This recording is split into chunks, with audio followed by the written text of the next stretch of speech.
ఇకపై మీకు ఇష్టమైన ఫేవరెట్ సీరియల్స్ యొక్క ఫుల్ ఎపిసోడ్స్ యూట్యూబ్లో అందుబాటులో ఉండవు. కేవలం సన్నెక్స్లో మాత్రమే ఫ్రీగా చూడొచ్చు. ఖచ్చితంగా ఈ కళ్యాణ్ని మనం మభ్యపెట్టో బెదిరించో పలికించుంటామని పసిగట్టే ఉంటాడు. మరి మళ్ళీ వాడిప్పుడు మనల్ని వెతుకుంటూ వస్తే వచ్చే అవకాశమూ ఉంది. వస్తే ఈసారి కళ్యాణ్ కనిపిస్తాడు.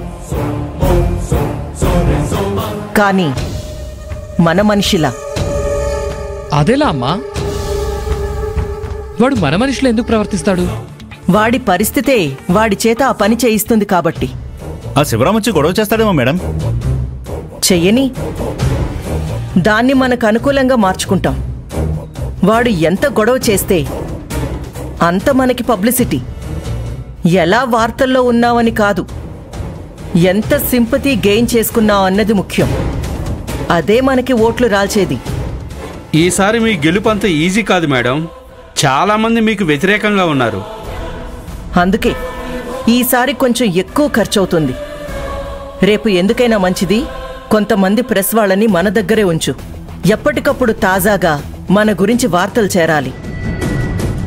విజయవాడలో ప్రమీలా రాణి హల్చల్ చెయ్యాలి. అలాగే అమ్మా.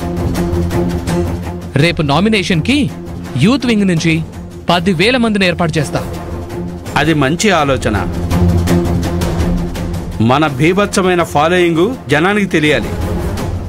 సరే, ఒకవేళ శివరాం గనక మళ్ళీ వస్తే వాడు మాట్లాడేది వాణ్ణి మాట్లాడనివ్వండి.